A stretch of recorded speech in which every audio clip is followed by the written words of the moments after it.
ಓಂ ನಮಃ ಶಿವಾಯ. ಸ್ವಾಮಿ ಕುರಗಜ್ಜ. ನನ್ನೆಲ್ಲ ಪ್ರೀತಿ ವೀಕ್ಷಕರಿಗೆ ಶಿವಾಯಂ ಕನ್ನಡ ಆಧ್ಯಾತ್ಮಿಕ ಚಾನೆಲ್ಗೆ ಸ್ವಾಗತ. ಶ್ರೀಕೃಷ್ಣ ಪರಮಾತ್ಮರು ಏನಾದರೂ ನಿಮ್ಮ ಕನಸಿನಲ್ಲಿ ಕಾಣಿಸಿಕೊಂಡರೆ ಅದು ಶುಭ ಸೂಚನೆಯೇ.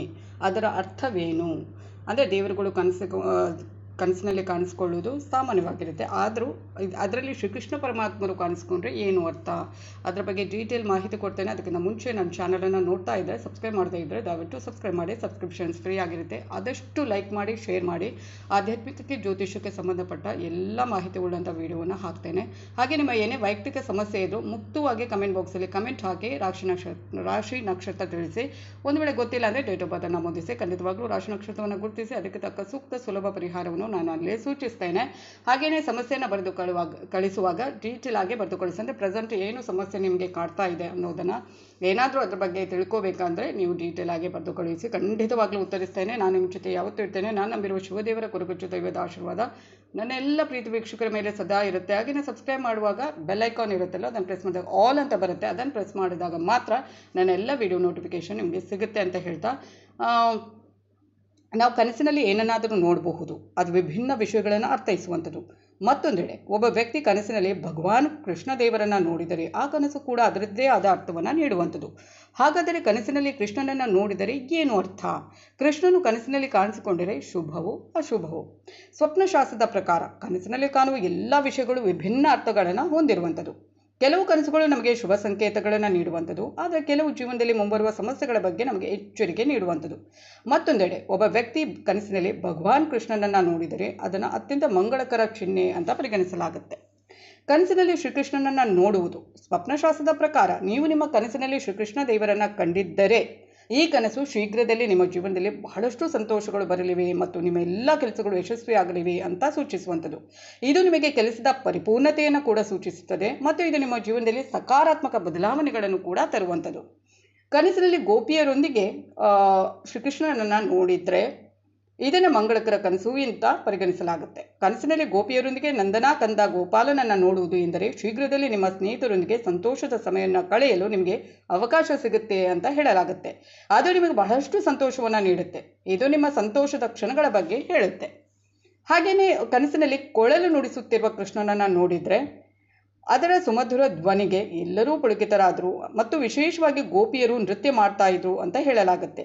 ಮತ್ತೊಂದೆಡೆ ಸ್ವಪ್ನಶಾಸ್ತ್ರದ ಪ್ರಕಾರ ಒಬ್ಬ ಸುಮಧುರ ಧ್ವನಿಗೆ ಒಬ್ಬ ವ್ಯಕ್ತಿ ತನ್ನ ಕನಸಿನಲ್ಲಿ ಕೊಳಲು ನುಡಿಸ್ತಾ ಇರುವ ಕೃಷ್ಣನನ್ನು ನೋಡಿದರೆ ಈ ಕನಸು ನಿಮ್ಮ ಮುಂಬರುವ ಸಮಯದಲ್ಲಿ ಪ್ರಗತಿ, ಹಣದ ಲಾಭ ಸೂಚಿಸುವಂಥದ್ದು. ಈ ಕನಸು ಬಿದ್ದರೆ ನಿಮ್ಮಲ್ಲಿ ಹಣವು ಹೆಚ್ಚಾಗಬಹುದು. ಹಣದ ಹರಿವು ಎಲ್ಲೋ ಒಂದು ಕಡೆಯಲ್ಲಿ ಹಣದ ಹರಿವು ಹೆಚ್ಚಾಗುವಂಥದ್ದು, ಆರ್ಥಿಕ ಪರಿಸ್ಥಿತಿ ಸುಧಾರಣೆ ಆಗುವಂಥದ್ದು. ನೋಡಿ, ಈ ಥರ ಒಂದು ದೈವಿಕತೆಗೆ ಅಥವಾ ಒಂದು ಆಧ್ಯಾತ್ಮಿಕಕ್ಕೆ ಅಥವಾ ಈ ಥರ ಒಂದು ಒಳ್ಳೊಳ್ಳೆ ದೇವರಿಗೆ ಸಂಬಂಧಪಟ್ಟಂಥ ಕನಸು ಬಿದ್ದರೆ ಖಂಡಿತವಾಗ್ಲೂ ಅದು ಏನೋ ಮುಂಬರುವ ದಿನಗಳಲ್ಲಿ ನಮಗೆ ಏನೋ ಒಂದು ಒಳ್ಳೆಯದಾಗುತ್ತೆ, ಏನೋ ಒಂದು ಪ್ರಗತಿ ಆಗುತ್ತೆ, ಏನೋ ಒಂದು ಯಶಸ್ಸಾಗುತ್ತೆ ಅಂತ ನಾನು ಪ್ರತಿ ಸಲ ಈ ಒಂದು ಕನಸುಗಳ ಬಗ್ಗೆ ಹೇಳಿದಾಗ ನಾನು ಹೇಳ್ತಾ ಇರ್ತೇನೆ. ಆದರೆ ಇಂಥ ಕನಸುಗಳು ಬಿದ್ದಾಗ ಏನು ಮಾಡಬಾರ್ದು, ದಯವಿಟ್ಟು ಬೇರೆಯವರ ಹತ್ರ ಹೇಳಬೇಡಿ. ಹೇಳಿದರೆ ಏನಾಗುತ್ತೆ, ಅದರ ಫಲ ಸಿಗೋದಿಲ್ಲ. ಕನಸಿನಲ್ಲಿ ಬಾಲಕೃಷ್ಣನನ್ನು ಕಂಡರೆ ಶುಭ ಸೂಚನೆ. ಮನೆಯಲ್ಲಿ ಸಮೃದ್ಧಿ ಹೆಚ್ಚಾಗುತ್ತೆ. ಶ್ರೀಕೃಷ್ಣನ ಪ್ರತಿಮೆಯನ್ನು ನೋಡುವುದೆಂದರೆ ಅವನು ನಿಮ್ಮ ಭಕ್ತಿಯಿಂದ ಸಂತುಷ್ಟನಾಗಿದ್ದಾರೆ ಎಂದು ಅರ್ಥ. ಭಗವಾನ್ ಕೃಷ್ಣರು ಕೊಳಲು ಅಥವಾ ಕೃಷ್ಣನ ಕೊಳಲನ್ನು ನುಡಿಸುವುದನ್ನು ನೋಡುವುದು ಎಂದರೆ ನೀವು ಶೀಘ್ರದಲ್ಲೇ ನಿಮ್ಮ ಪ್ರೀತಿಯ ಸಂಗಾತಿಯನ್ನು ಭೇಟಿಯಾಗಲಿದ್ದೀರಿ ಎಂಬುದಾಗಿದೆ. ಹಾಗೆಯೇ ಕನಸಿನಲ್ಲಿ ರಾಧಾಕೃಷ್ಣ ಕಂಡ್ರೆ, ಕನಸಿನಲ್ಲಿ ರಾಧಾ ಮತ್ತು ಕೃಷ್ಣರನ್ನು ಒಟ್ಟಿಗೆ ನೋಡುವುದು ನಿಮ್ಮ ಜೀವನದಲ್ಲಿ ಪ್ರೀತಿಯ ಹೂ ಬಿಡುವಿಕೆಯನ್ನು ಸೂಚಿಸುವಂಥದ್ದು. ಆದರೆ ನೀವು ಭಗವಾನ್ ಕೃಷ್ಣನ ಮುರಿದ ಆಕೃತಿಯನ್ನು ಕಂಡರೆ ಮಾತ್ರ ಅದು ಕೆಟ್ಟ ಶಕುನ ಅರ್ಥೈಸಬಹುದು. ಖಾಲಿ ಮುರಿದ ಒಂದು ಕೃಷ್ಣನ ಏನಾದರೂ ಒಂದು ಆಕೃತಿಯನ್ನು ಕಂಡ್ರೆ ಅದು ಒಳ್ಳೆಯದಲ್ಲ.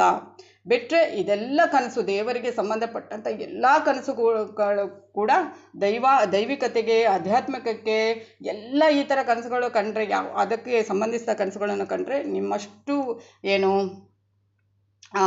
ಲಕ್ಕಿ ಅಂತ ಬಹುಶಃ ಅದು ನಿಮ್ಮ ಜೀವನದ ಒಂದು ಪರಿಪೂರ್ಣತೆ ಅಂತಲೇ ಹೇಳಬಹುದು. ಹಾಗೆಯೇ ಕೃಷ್ಣನಿಗೆ ಸಂಬಂಧಿಸಿದ ಈ ಮೇಲಿನ ಕನಸುಗಳು ಶುಭ ಸೂಚನೆಯನ್ನು ನೀಡುವ ಕನಸುಗಳಾಗಿದ್ದು, ಸ್ವಪ್ನಶಾಸ್ತ್ರದ ಪ್ರಕಾರ ಇಂಥ ಕನಸುಗಳು ನಿಮ್ಮಲ್ಲಿ ಹಣದ ಸಮೃದ್ಧಿಯನ್ನು ಸೂಚಿಸುವಂಥದ್ದು. ಅಂದರೆ ಈ ಥರ ಉಪಯುಕ್ತ ಮಾಹಿತಿ ಇರುವಂಥ ವಿಡಿಯೋ ಬೇಕಿದ್ರೆ ಏನು ಮಾಡಬೇಕು, ಆದಷ್ಟು ನನ್ನ ಚಾನಲನ್ನು ಸಬ್ಸ್ಕ್ರೈಬ್ ಮಾಡೋದನ್ನು ಮರಿಬೇಡಿ. ಹಾಗೆಯೇ ಇಂಥ ಒಂದು ಈ ಥರ ಕನಸುಗಳು ಬಿದ್ದಾಗ ಅದನ್ನು ಯಾರ ಹತ್ರನೂ ಶೇರ್ ಮಾಡಲಿಕ್ಕೆ ಹೋಗಬೇಡಿ. ದಯವಿಟ್ಟು ಯಾರ ಹತ್ರ ಅದು ಶೇರ್ ಮಾಡಿದರೆ ಖಂಡಿತವಾಗ್ಲೂ ಅದರ ಫಲ ಸಿಗೋದಿಲ್ಲ. ಯಾಕಂದರೆ ನಿಮ್ಮಲ್ಲೇ ಇಟ್ಕೊಳ್ಳಿ. ಯಾಕಂದರೆ ಇಂಥದ್ದೆಲ್ಲ ಕನಸುಗಳು ನಿಮ್ಮ ಜೀವನದ ಮುಂದಿನ ಜೀವನಕ್ಕೆ ಅದೊಂದು ಮುನ್ಸೂಚನೆ, ಏನೋ ಒಂದು ಒಳ್ಳೆಯದಾಗುವಂಥದ್ದು, ಏನೋ ಒಂದು ಒಳ್ಳೆಯದು ನಡೆಯುವಂಥದ್ದು ನಿಮ್ಮ ಜೀವನದಲ್ಲಿ ಅನ್ನೋ ಮುನ್ಸೂಚನೆಯನ್ನು ಕೊಡುವಂಥದ್ದು ಅಂತ. ಖಂಡಿತವಾಗ್ಲೂ ಇದು ಸತ್ಯ ಸತ್ಯ ಸತ್ಯ. ಈ ಥರ ಉಪಯುಕ್ತ ಮಾಹಿತಿ ಇರುವಂಥ ವಿಡಿಯೋ ಬೇಕಿದ್ರೆ ಏನು ಮಾಡಬೇಕು, ನನ್ನ ಚಾನಲನ್ನು ಆದಷ್ಟು ಸಬ್ಸ್ಕ್ರೈಬ್ ಮಾಡಬೇಕು ಅಂತ ಹೇಳ್ತಾ ಧನ್ಯವಾದಗಳು.